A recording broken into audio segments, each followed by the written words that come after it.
வணக்கம். மாரியப்பன் வானிலை அறிக்கை 2025 நவம்பர் மாதம் 25ஆம் தேதி செவ்வாய்க்கிழமை வானிலை அறிக்கை.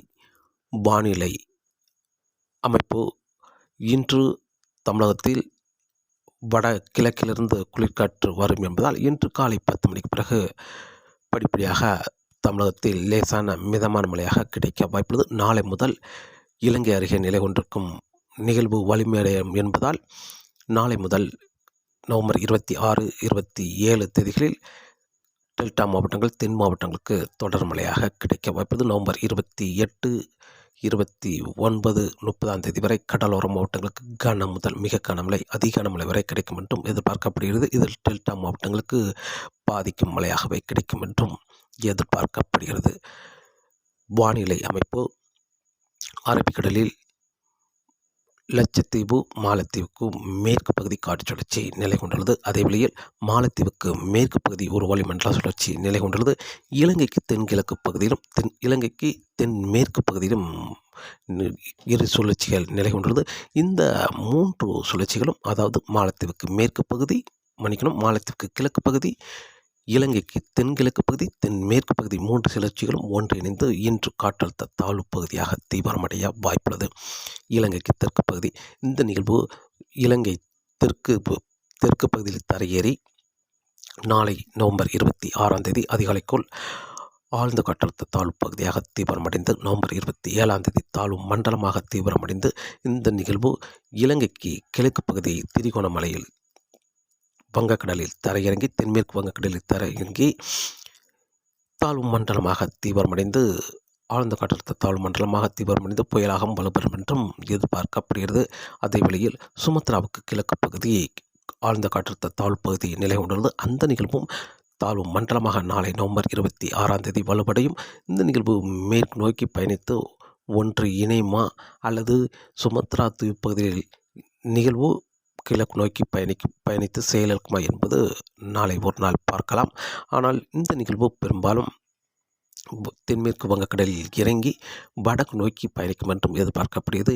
இலங்கைக்கு வடக்கு பகுதி செல்லும் பொழுது சிறு புயலாக வலுவடைந்து வடக்கு நோக்கி பயணிக்கும் என்றும் எதிர்பார்க்கப்படுகிறது. இந்த நிகழ்வு வடக்கு நோக்கி பயணிக்கும் பொழுது டெல்டா மாவட்டங்கள், மேலும் சென்னை சுற்றியுள்ள மாவட்டங்களுக்கு கன முதல் மிக கனமழை, டெல்டா மாவட்டங்களுக்கு அதீத கனமழை வரை கொடுக்கும் என்றும் எதிர்பார்க்கப்படுகிறது. டெல்டா மாவட்டங்களுக்கு பாதிக்கும் மழையை கொடுக்கும் என்றும் எதிர்பார்க்கப்படுகிறது. இந்த நிகழ்வு சுமத்ரா தீவு பகுதியில் இருக்கும் நிகழ்வும் ஒன்றிணைந்து வடக்கு நோக்கி பயணிக்குமா அல்லது இந்த நிகழ்வு மட்டும் தனியாக தீவிரமடைந்து தென்மேற்கு வங்கக்கடலில் தமிழகம் நிலப்பரப்பை ஒட்டியே வடக்கு நோக்கி பயணித்து செயலிழக்குமா என்பது பொறுத்திருந்து பார்க்கலாம். மேலும் இன்று நவம்பர் மாதம் 25ஆம் தேதி செவ்வாய்க்கிழமை தமிழகத்தை பொறுத்தவரை இன்று அதிகாலை நேரங்களில் தென் மாவட்ட கடல் ஓரங்களில் லேசான மழைப்பொழிவு, பெரும்பாலும் கன்னியாகுமரி கிழக்கு பகுதி, திருநெல்வேலி, மேலும் தூத்துக்குடி, ராமநாதபுரம் இந்த கடல் ஓரங்களில் லேசான மழைப்பொழிவு கிடைக்க வாய்ப்புள்ளது. இன்று வெயில் வந்ததும் படிப்படியாக உள் மாவட்டங்கள், மேலும் இரவு நேரங்களில் தென் மாவட்டங்கள் உள்பகுதியிலும் மழை கிடைக்க வாய்ப்புள்ளது. இன்று சென்னை, திருவள்ளூர், செங்கல்பட்டு, விழுப்புரம், வேலூர், காஞ்சிபுரம், தருமபுரி, கிருஷ்ணகிரி, சேலம், திருப்பத்தூர், கள்ளக்குறிச்சி, ராணிப்பேட்டை, திருவண்ணாமலை, கும்பகோணம், நெய்வேலி, புதுச்சேரி, கடலூர், மேலும் மதுராந்தகம் இந்த இடங்களுக்கெல்லாம் லேசான மிதமான மழையாக கிடைக்க வாய்ப்புள்ளது வெயில் வந்த பிறகு. அதே வேளையில் டெல்டா மாவட்டங்களை பொறுத்தவரை இன்று நாகப்பட்டினம், தஞ்சாவூர், திருவாரூர், கும்பகோணம், நெய்வேலி, மேலும் காரைக்கால், மயிலாடுதுறை, சீர்காழி, அரியலூர், பெரம்பலூர், கரூர், நாமக்கல், திருச்சி இந்த இடங்களுக்கும் லேசான மிதமான மழையாக கிடைக்க வாய்ப்புள்ளது. ராமநாதபுரம், புதுக்கோட்டை, சிவகங்கை, மேலும் மதுரை, தேனி, திண்டுக்கல் இந்த இடங்களுக்கும் லேசான மிதமான மழையாக கிடைக்க வாய்ப்புள்ளது.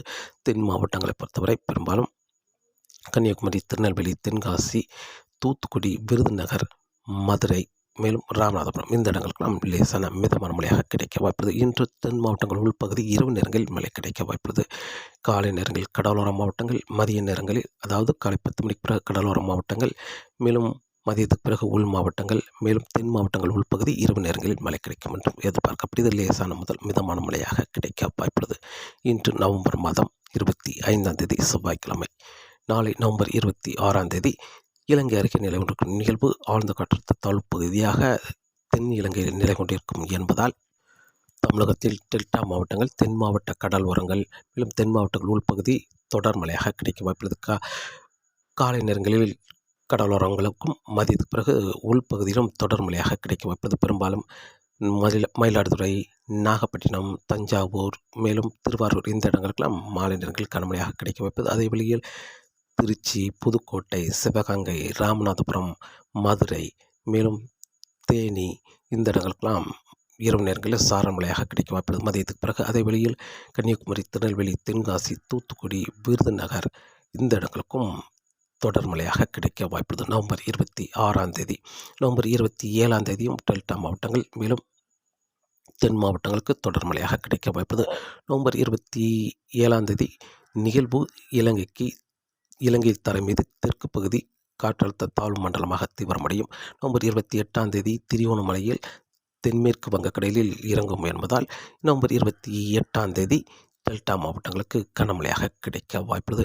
இந்த நிகழ்வு வடக்கு நோக்கி பயணிக்கும் பொழுது நவம்பர் 28ஆம் தேதி இரவு முதல் கனமழை, அதிகாலை நேரங்களில் மிக கனமழை, அதீத கனமழை வரை கொடுக்க வாய்ப்புள்ளது.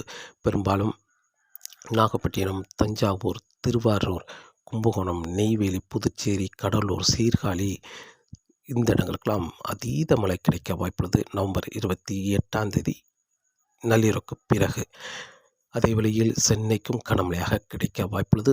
சென்னை, திருவள்ளூர், செங்கல்பட்டு, வேலூர், காஞ்சிபுரம், மேலும் திருவண்ணாமலை இந்த இடங்களுக்கெல்லாம் மிக கனமழை வரை கிடைக்க வாய்ப்புள்ளது. சென்னைக்கு கனமழை கிடைத்தாலும் நவம்பர் 29ஆம் தேதி மாலைக்கு பிறகு மிக கனமழை, அதீத கனமழை வரை கிடைக்கும் என்றும் எதிர்பார்க்கப்படுது. டெல்டா மாவட்டங்களுக்கு நவம்பர் 28ஆம் தேதி மாலைக்கு பிறகு தொடங்கும் மழை நவம்பர் 29ஆம் தேதி ஒரு நாள் முழுவதுமே தீவிர மழையாக இருக்க வாய்ப்புள்ளது. அதே வழியில் ராமநாதபுரம், புதுக்கோட்டை, சிவகங்கை இந்த இடங்களுக்கும் மிக கனமழை வரை கிடைக்க வாய்ப்புள்ளது. மேலும் கரூர், திருச்சி, அரியலூர் இந்த இடங்களுக்கும் மிக கனமழை வரை கிடைக்கும் என்றும் எதிர்பார்க்கப்படுகிறது. நிகழ்வு வடக்கே செல்ல படிப்படியாக வட மாவட்டங்களுக்கும் மழை தீவிரமடையும். நவம்பர் 29ஆம் தேதியை பொறுத்தவரை கடலோர மாவட்டங்கள், அதனை ஒட்டியுள்ள உள் மாவட்டங்களுக்கு பாதிக்கும் மழை கொடுத்து 30ஆம் தேதி சென்னைக்கு வடக்கே நகரும் என்றும் எதிர்பார்க்கப்படுகிறது.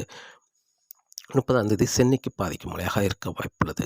இந்த நிகழ்வு வடக்கு நோக்கி பயணித்தால் டெல்டா மாவட்டங்கள், சென்னை சுற்றியுள்ள மாவட்டங்களுக்கு பாதிக்கும் மழை கொடுக்கும் என்றும் எதிர்பார்க்கப்படுகிறது.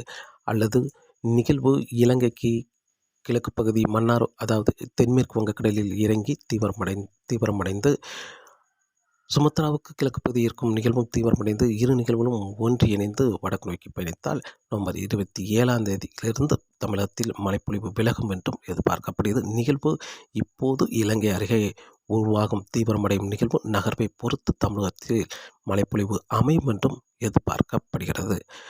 காற்றின் வேகத்தை பொறுத்தவரை காற்றின் வேகம் வரக்கூடிய நாட்களில் படிப்படியாக அதிகரிக்கும். இப்போது இலங்கை அருகே உருவாகும் நிகழ்வு தீவிர நிகழ்வாக உருவாகும் என்றும் எதிர்பார்க்கப்படுகிறது. அதே வேளையில் சுமத்ராவுக்கு கிழக்கு பகுதியில் நில கொண்டிருக்கும் நிகழ்வும் தீவிரமடையும் என்பதால் காற்றின் வேகம் அதிகரிக்க வாய்ப்புள்ளது.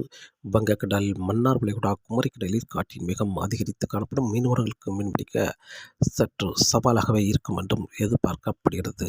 தொடர்ந்து வானிலை அறிக்கையோடு இணைந்திருங்கள். மீண்டும் சந்திப்போம். நன்றி, வணக்கம்.